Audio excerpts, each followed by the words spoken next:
What if I told you the worst day of your life could become the beginning of something impossible?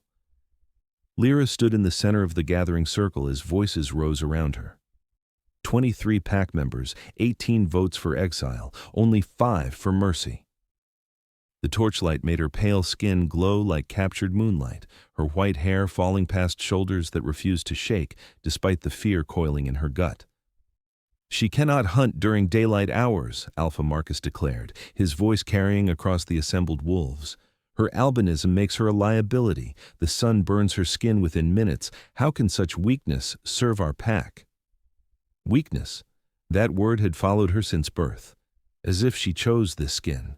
As if the sun's cruel rays were something she welcomed. "The vote is final," Elder Gareth announced solemnly. "Lira of the Silver Moon Pack is hereby cast out. You have until dawn to cross our borders." Nobody met her eyes as she walked through the crowd. Some laughed behind their hands, others whispered the word cursed. The female who once called herself Lira's friend turned away completely, as if exile might be contagious. The night forest welcomed her with silence that pressed against her ears. Lira moved through shadows with the ease of one who lived in darkness, her wolf sight sharp where others would stumble blind. At least the moon loved her, even if her own kind did not. She wandered for hours, feeling the pack bonds fray and snap, each broken thread like a small death in her chest. Finally, exhaustion drove her to seek shelter near a frozen stream. A sound froze her blood, low, dangerous, predatory. She turned slowly. A massive white wolf emerged from between snow-dusted pines, its fur pure as fresh powder. Blood matted the creature's left shoulder, dark against pale. The wolf limped badly, clearly wounded, yet its golden eyes held nothing but murderous intent. Lira's breath caught, not from fear alone, another albino, the first she had ever seen. The wolf's muscles coiled to spring, its jaws parting to reveal fangs designed to tear flesh from bone. But then those golden eyes locked onto her face, her white hair, her pale skin, her pink-tinged irises that marked her as different from every other wolf in the territories. The predator went absolutely, completely still. Confusion flickered across its features, an expression far too intelligent, far too aware for any ordinary animal. The wolf stood frozen, tension vibrating through every line of its powerful body, as if unable to process what its eyes were showing. Lira should have fled, should have shifted and run. Instead, she knelt slowly in the snow, keeping her movements gentle and non-threatening. The wolf tracked her with those impossibly knowing eyes but made no move to attack.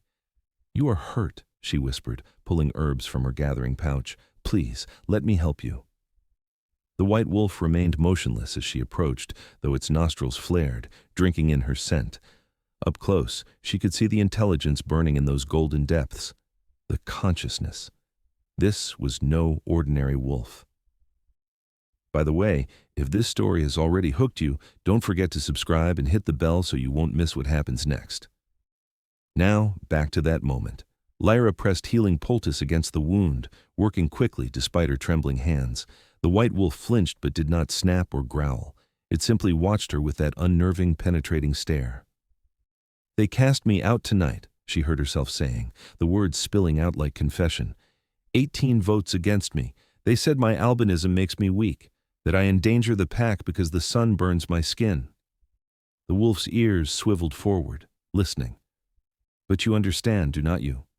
Her voice cracked. "You know what it means to be different, to be wrong somehow just by existing."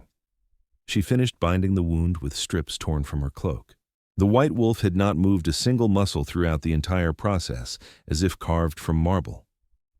"Alpha Marcus rejected me 3 moons ago," Lira continued, unable to stop the flood of pain. "He said my softness disgusted him, that an omega who showed compassion to injured prey was defective. But I cannot help what I feel. I cannot stop myself from caring." Tears burned tracks down her cheeks. The wolf's golden gaze never wavered. "They voted today. 18-5. Elder Gareth read the sentence like I was already gone. And when I walked through them, they laughed. My own pack laughed as I was cast into darkness to perish alone." Her hands clenched into fists against her thighs. "You are the only one who has not looked at me with disgust or pity. Even wounded, even dying, you see me as She trailed off, uncertain how to finish that thought. The massive white wolf slowly, deliberately lifted its head. Those golden eyes locked onto hers with such clarity, such absolute consciousness, that her breath trapped in her throat. This was not simply a dying beast. This creature understood every single word she had spoken. The wolf opened its jaws slightly, and for one terrible moment Lira thought it would finally attack. Instead, it made a sound, low, questioning, almost concerned. Then the transformation began. Power exploded through the clearing like lightning striking earth. The wolf's form rippled, bones reshaping with cracks that echoed through the silent forest. Fur receded, limbs lengthened. The change was brutal and magnificent and utterly impossible. Where the wounded wolf had lain, a man now knelt in the snow. His skin was pale as winter ice. Hair, white as starlight, fell past broad, muscular shoulders. The wound she had bandaged marked his human form in the exact same location. But those eyes, those golden eyes that had watched her with such intelligence, they burned with an alpha dominance so fierce that every omega instinct Lira possessed screamed at her to bare her throat in submission. She knew that face. Every wolf in all the territories knew that face. Alpha King Teron, ruler of the Northern Kingdom, the most powerful alpha born in 5 generations, and he was albino, just like her. Impossible, the word escaped her lips as barely a whisper. Teron rose to his full height with predatory grace despite his injury. His presence pressed against her like a physical force, his pheromones flooding the frozen air, ancient oak and winter storms, and something wild that made her wolf whimper with terrified recognition. "The goddess of the moon has blessed us both." His voice rolled through her chest like distant thunder, deep and absolute. "Do you feel it, little Omega? The pull between us?" She did. A golden thread seemed to connect them, thrumming with warmth and life and power she did not understand. Her skin tingled everywhere his gaze touched. Her heart raced not from fear, but from something far more dangerous: recognition, connection, fate. "The sacred bond," Teron continued, taking one careful step closer. "Fated mates chosen by the goddess herself before we ever drew breath. I felt it the moment your hands touched my fur. Knew you instantly, even through the haze of approaching death." "No," Lira shook her head, stumbling backward through the snow. "This cannot be real. You are the Alpha King. I am nothing, an exile, rejected and cast out." "You are everything." Teron moved with fluid grace despite his wound, closing the distance between them. His bare feet left no prints in the snow, as if the winter itself recognized his authority. "Do you know how long I have searched? 200 years, Lira, 2 centuries of loneliness, because no wolf in all the territories shares this mark." He gestured to his pale skin, mirror-perfect to her own. "The goddess paired us before time began. Albinos are sacred to her, touched by moonlight, blessed with sight in true darkness. We are her chosen vessels." The golden thread between them pulsed stronger, sending waves of heat through Lira's chest. She could feel his emotions bleeding through the connection, loneliness vast as frozen oceans, hope sharp as shattered glass, and a possessive need so fierce it stole the breath from her lungs. "I felt every word you spoke," Teron said quietly, his voice dropping to something almost gentle. "Your pack's betrayal. That alpha who rejected you for showing mercy.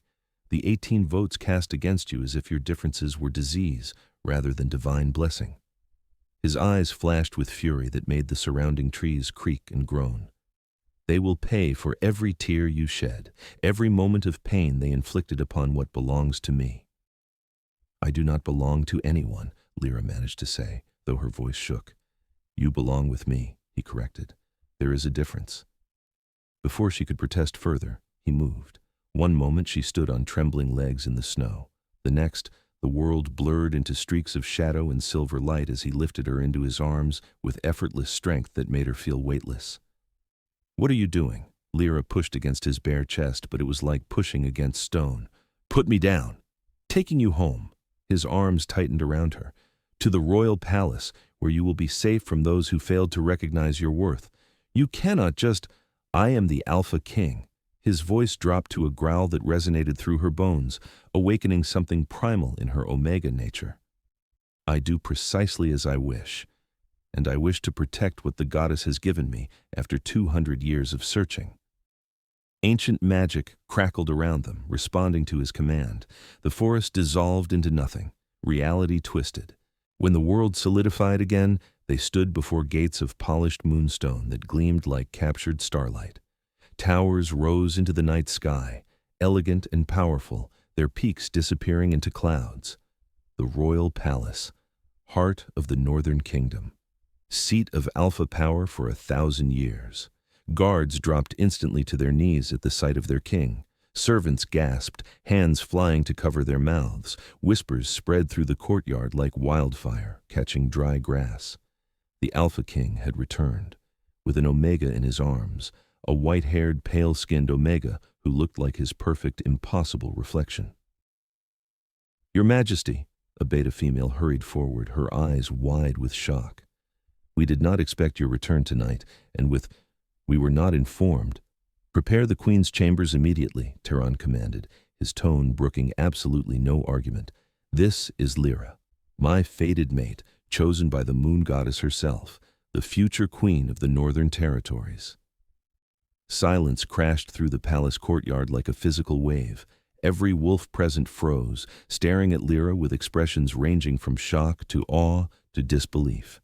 Her heart stopped beating. "You cannot announce that. I have not agreed. I have not chosen. The goddess chose for us both." He looked down at her, those golden eyes burning with absolute certainty. "This is fate, little Omega. Destiny written in moonlight before the first wolf ever walked these lands." He carried her through the massive palace doors, leaving chaos and stunned faces in his wake. Lyra's mind spun like leaves in a storm. Everything had changed in mere hours. Cast out by her pack, saved a dying wolf, discovered he was the Alpha King, now claimed as queen before she could even process what that meant, claimed without her consent, without her voice, without her choice. "Put me down," she demanded, finding strength in anger. "Right now." To her surprise, he did. They stood in a corridor of white marble veined with silver, moonlight streaming through crystal windows that cast rainbow patterns across the polished floor.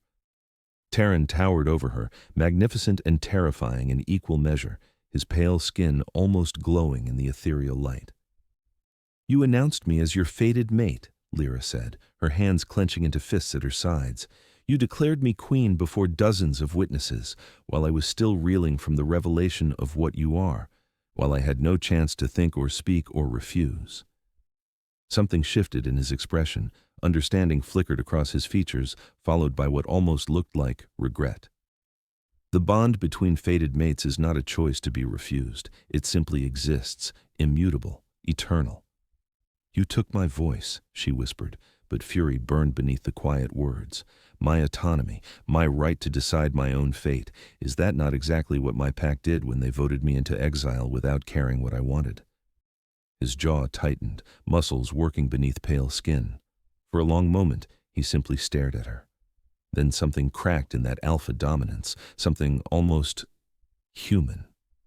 "You are absolutely right."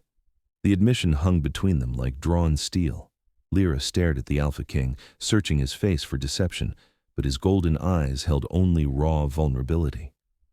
"I moved too quickly," Teron continued, his voice quieter than she expected from someone with such absolute power.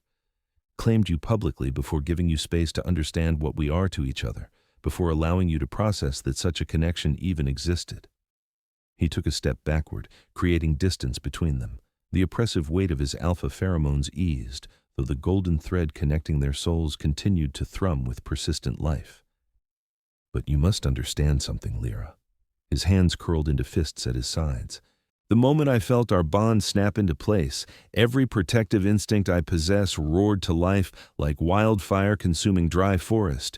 You were cast out, alone, vulnerable, wandering into territories where unclaimed Omegas face horrors I will not speak aloud." His voice dropped to something almost broken. "My wolf demanded I bind you to me so completely that no creature in existence would dare question your place at my side, that no one could take you from me after 200 years of searching." "So you made me a prisoner in a palace instead of the forest," Lira said, but some of the heat had left her anger. "No," Teron's response was fierce. "I made you untouchable. Do you understand what announcing you as my fated mate means? Every wolf in the Northern Territories now knows that harming you means death. Every pack recognizes you as queen under divine law. No vote, no council, no alpha anywhere can question that authority. He moved to the window, moonlight painting his white hair with silver highlights. His bare back showed the careful bandage she had applied, now spotted with fresh crimson. "Your wound is bleeding again," Lira said before she could stop herself. "It will heal." He did not turn around. "Physical pain is nothing compared to what I felt in that forest. The moment I recognized your scent as my fated mate while death crept closer. The terror that I would fade into nothing before ever speaking to you. That the goddess would finally answer my prayers only to rip you away in the same breath." His shoulders trembled, this powerful king showing weakness she never imagined possible. "You saved me, Lira, not just from death, but from an eternity of incompleteness, and in my desperation to protect that gift, I took away your choice. For that, I am genuinely sorry." Lyra's throat tightened. She had expected arrogance, demands, alpha dominance that crushed all opposition, not this raw honesty that made him seem almost fragile. "The bond is real," she said quietly. "I feel it too. That golden thread connecting us. The way my heart races when you are near. How your emotions bleed through into my consciousness." He turned then, hope blazing naked across his face. "But that does not excuse removing my agency," she finished. "Even destiny deserves the courtesy of choice." "You are absolutely correct." Teron crossed the space between them, but stopped just out of reach, giving her room to breathe.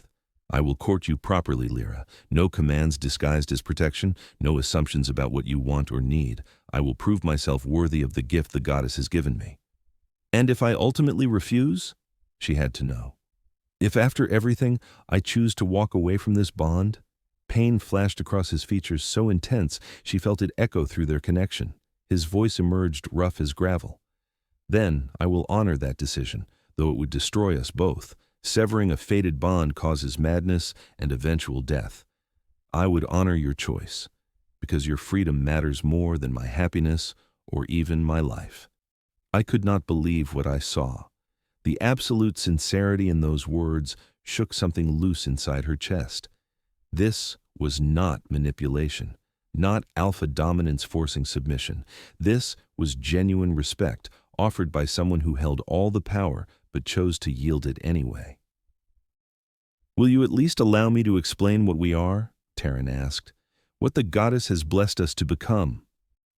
After a moment's hesitation, Lira nodded. "Come with me," he said softly. "There is something you must see." He led her through corridors of crystal and moonstone, down spiral stairs that descended deep beneath the palace foundations. Ancient magic thrummed through the walls, older than pack bonds, older than wolf memory itself. The air grew thick with power that made Lyra's skin prickle with awareness. They emerged into a chamber that stole her breath completely. The ceiling opened to the night sky above, and at the room's center stood a pool of liquid silver that perfectly reflected the full moon overhead. Symbols covered every surface, the old language that predated even the eldest wolves' memories. "The temple of the moon goddess," Teron explained with reverence. "Only those touched by her blessing can enter without suffering madness. The last wolf to stand here was 300 years ago." He knelt beside the silver pool, gesturing for her to do the same. When Lyra's knees touched the cool stone floor, warmth flooded through her entire body. The liquid silver began to glow with inner light. "Our albinism is not a curse, Lira. It is the oldest, most sacred blessing known to our kind." His voice carried the weight of ancient knowledge passed through generations.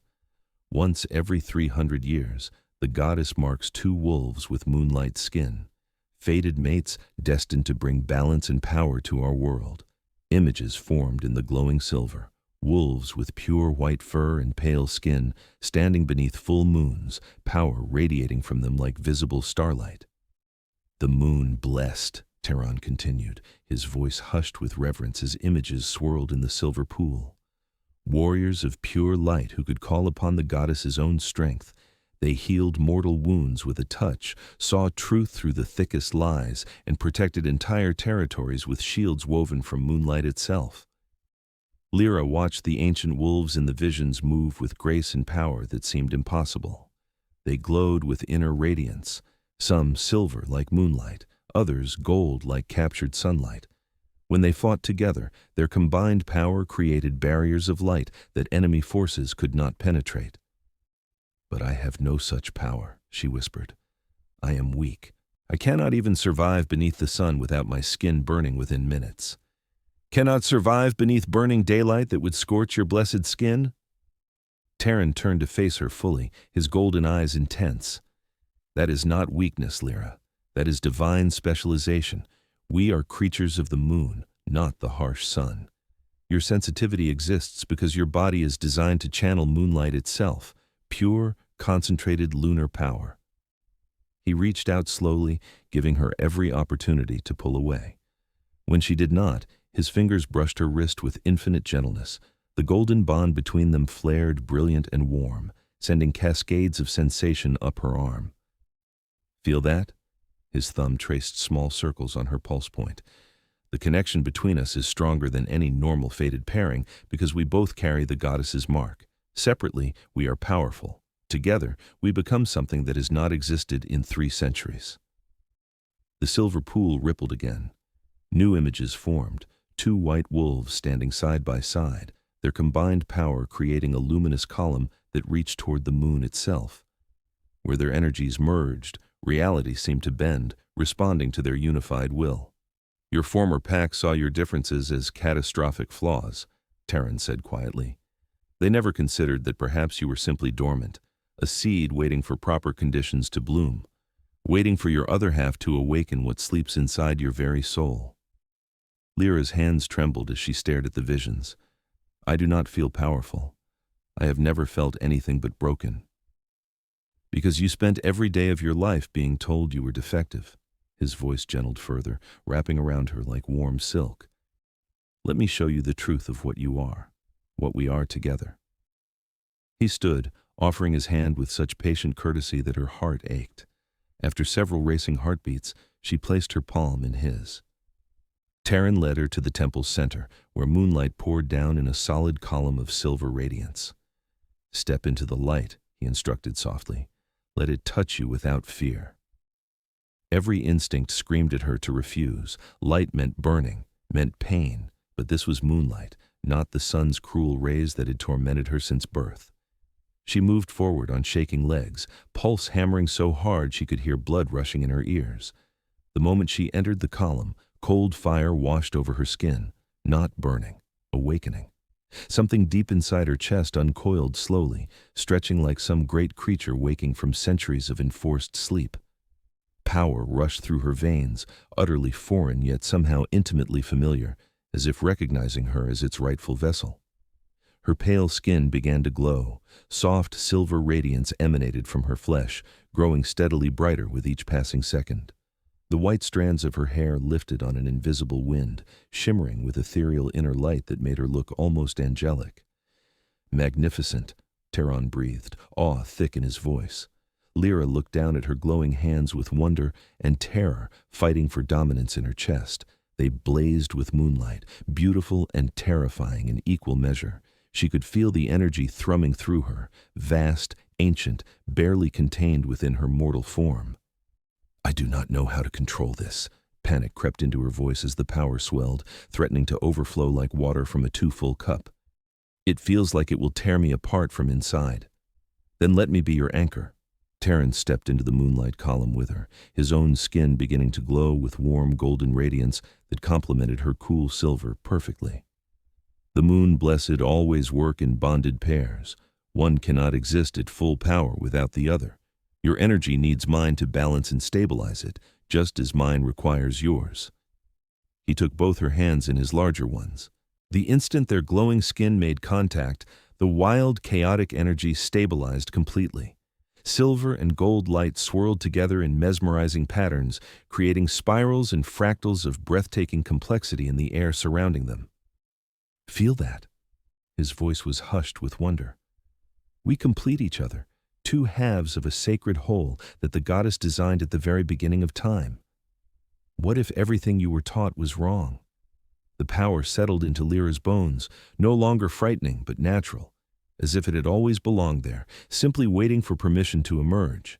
She could sense Teron through the bond now with crystal clarity, not merely his surface emotions, but his very essence. His loneliness, spanning 200 years of searching, his desperate hope when he recognized her scent in that frozen forest, the fierce protectiveness that drove him to claim her so completely before his rational mind could intervene. And beneath all of it, a gentleness he showed to absolutely no one else, a softness reserved only for her. "You see now," Teron whispered, their joined hands pulsing with unified light. "Why I could not let you simply walk away into darkness, why every instinct I possess screamed to bind you to me immediately and irrevocably." Lira understood with painful clarity. This bond was not merely attraction or destiny written in stars. It was fundamental necessity. Two incomplete souls, finally made catastrophically whole. But understanding did not equal forgiveness. "I see what we are," she said carefully, the silver glow fading from her skin as she stepped back from the moonlight column. "But I still deserve the right to choose my own path, even if that choice seems inevitable to everyone else." Something profound shifted in his expression. Respect, bright and genuine, replacing the desperate need that had driven his actions. "You are absolutely correct." He released her hands through the loss of contact made her ache in ways she did not fully understand. "I will court you properly, Lira, with patience, with respect. No commands disguised as protection, no assumptions about what you want or need. I will prove myself worthy of what the goddess has given me."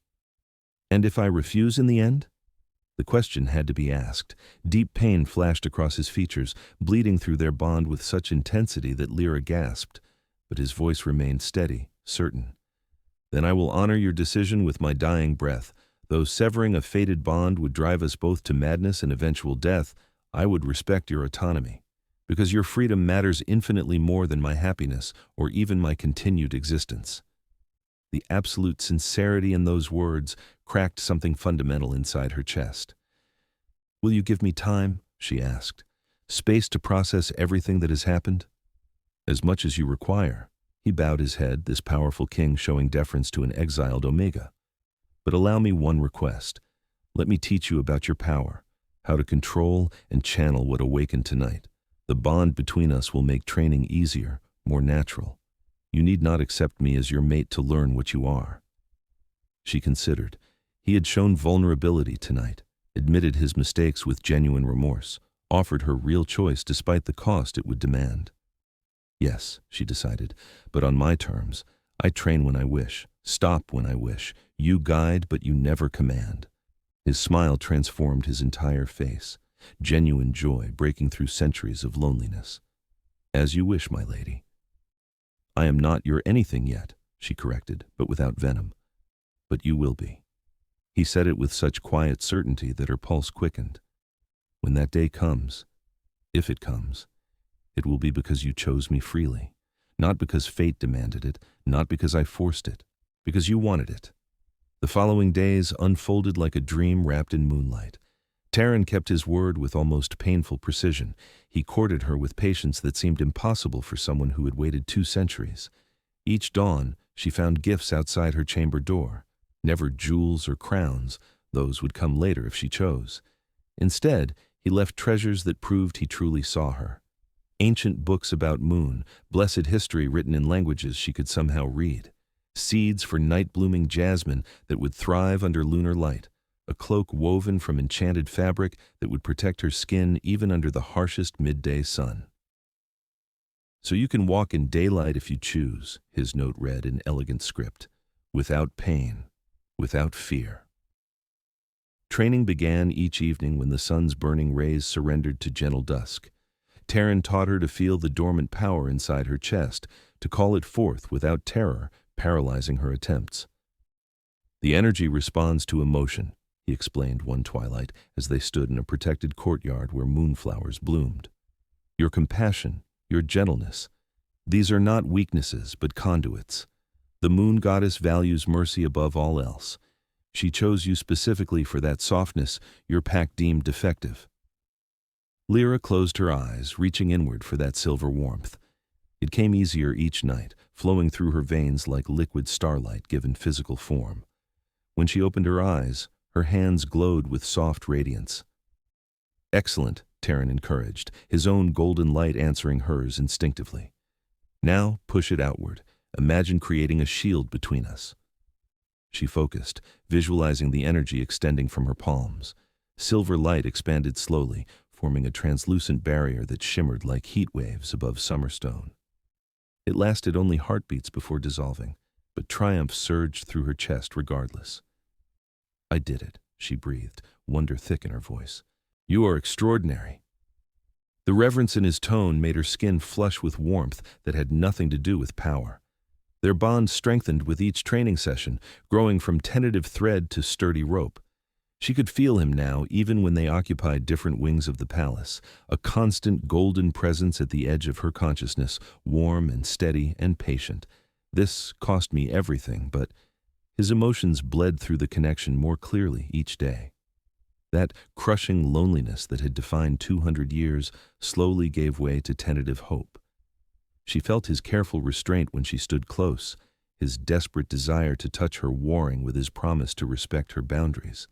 The fierce protectiveness that made him position guards outside her chambers, despite the palace being the safest location in all territories. He never pushed, never demanded.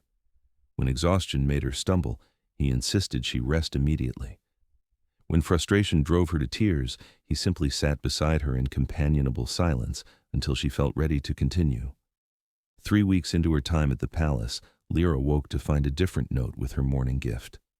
"The Silver Moon Pack has requested an audience with you. They claim concern for your well-being. You need not see them if you do not wish it.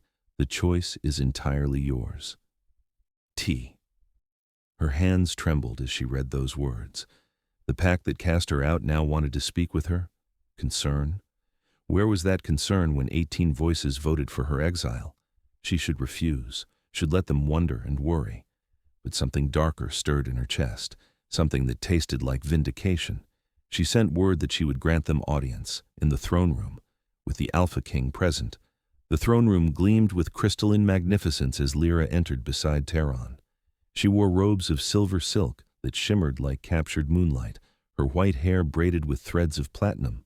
Every wolf present dropped to their knees at the sight of their king and his moon-blessed mate. The Silver Moon Pack delegation stood near the entrance. 15 wolves, including Elder Gareth, Alpha Marcus, and the female who had once called herself Lyra's friend. Their confidence visibly crumbled when they saw her standing beside the most powerful Alpha in 5 generations. "Your Majesty," Elder Gareth began, his voice trembling, "we heard disturbing rumors about a female claiming connection to—" "Claiming?" Teron's voice dropped to a lethal purr that made every wolf in the room flinch. "There is no claim, Elder, only absolute truth. This is Lira, my fated mate chosen by the moon goddess herself, the future queen of the Northern Territories and bearer of the ancient blessing." He guided Lira to stand not behind his throne, but beside it, on an equal platform. The symbolism was unmistakable. She was not property or ornament, but partner. Marcus went deathly pale, his eyes locked on Lira with dawning horror. "Impossible," he breathed. "She is weak, flawed by her albinism. We voted her into exile for the Pack's protection." "Protection?" Teron rose from his throne, and the temperature in the vast room plummeted. "You voted to cast out a wolf personally blessed by the moon goddess. You deemed cursed what the divine claimed sacred. You rejected what heaven itself declared precious beyond measure." His alpha power exploded outward like a detonation. Every wolf in the Silver Moon delegation crashed to their knees, necks bared, heads forced down by dominance so absolute it permitted no resistance. Even Elder Gareth, ancient and powerful in his own right, trembled violently under the crushing weight. "You rejected her," Teron continued, descending the throne steps with predatory grace. "Cast her out into frozen darkness to perish alone. And for what crime? Because her skin glows like moonlight? Because the sun's rays burn her blessed flesh?" He stopped directly before Marcus, who shook so hard his teeth chattered. "You were her alpha, sworn by ancient law to protect all wolves under your authority. Instead, you led the vote for her exile, 18 voices against 5, 18 wolves who failed to recognize divinity standing before them. She showed weakness, Marcus managed to gasp through the suffocating dominance. Weakness? Teron's laugh held no humor whatsoever. Look at me, Alpha Marcus. Lift your eyes and truly see. Marcus's head jerked upward against his will, forced by sheer power. His eyes widened in shock, because Teron's skin was just as pale, his hair just as white, his features marked by the exact same albinism Marcus had declared worthy of exile. I am the strongest Alpha born in 5 generations, Teron said with deadly quiet. I have ruled the northern territories for 200 years.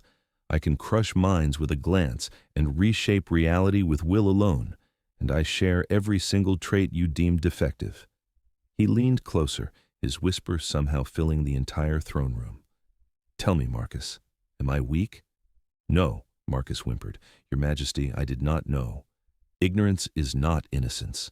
Teron straightened. You rejected your pack's greatest treasure. The goddess marked Lira as mine before time began, and you discarded her like refuse.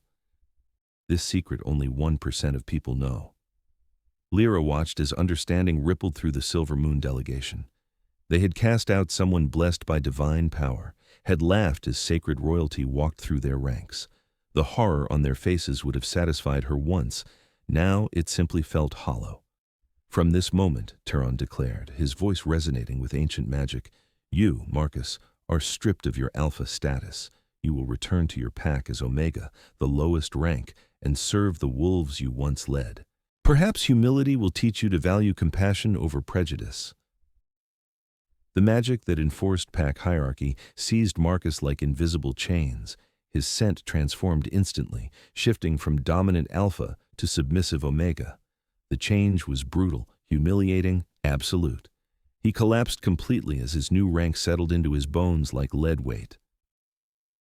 As for the Silver Moon Pack itself, Teron continued, addressing Elder Gareth, you are hereby placed under Northern Kingdom oversight.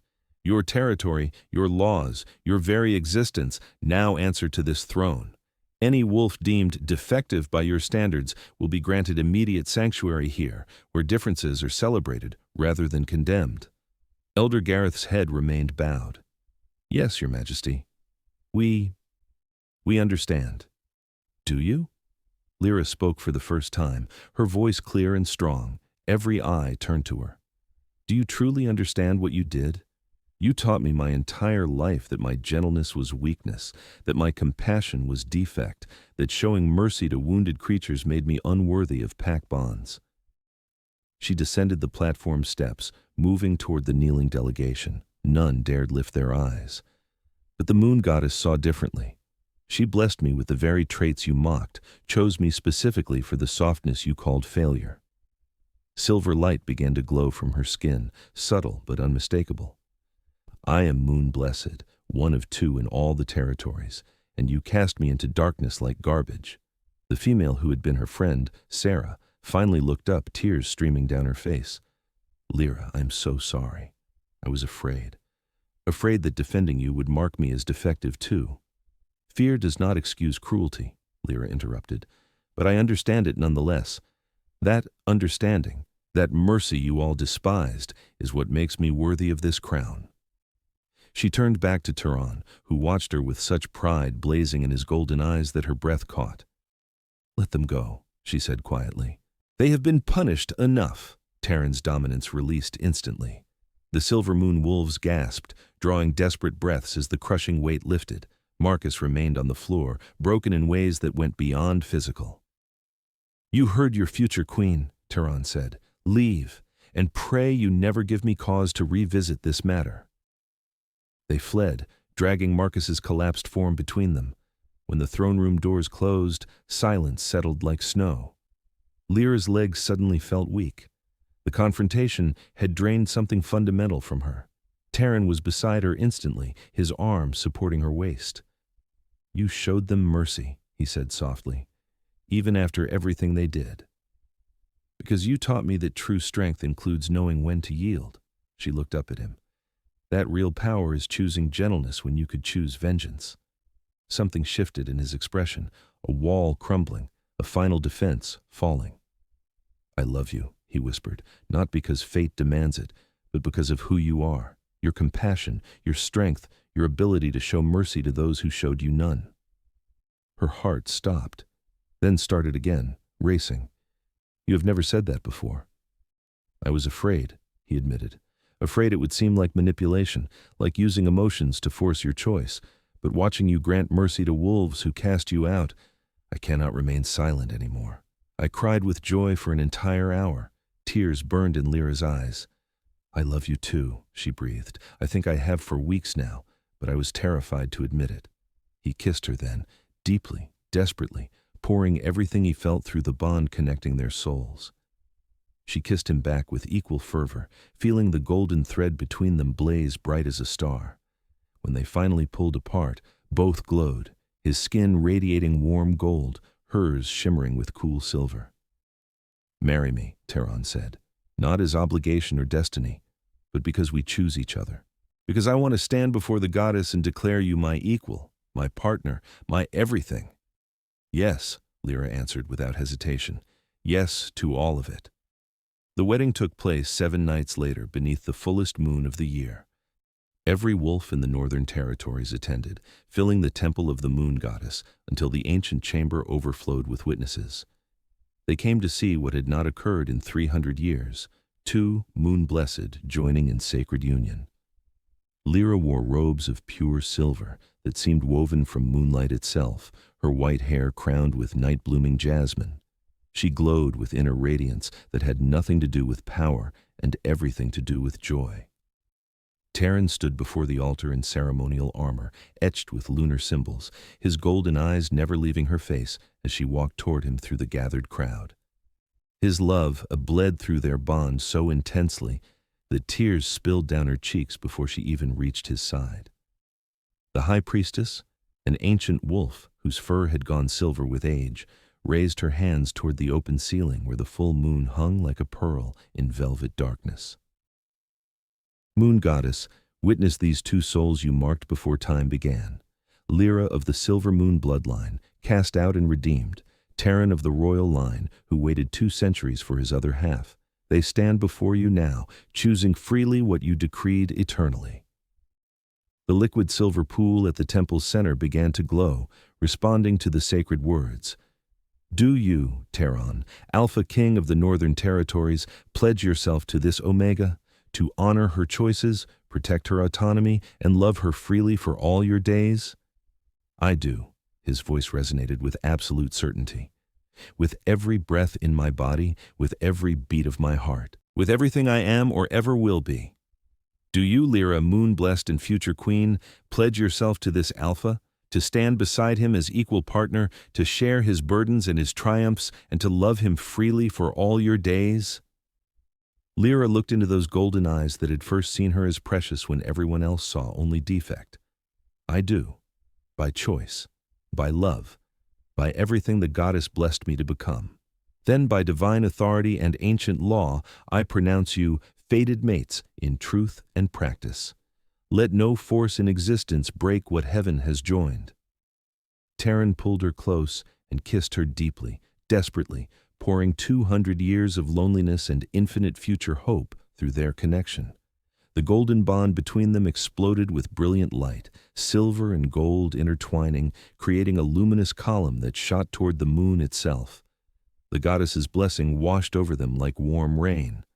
Every wolf present felt it, that surge of divine approval, of rightness, of destiny fulfilled exactly as intended.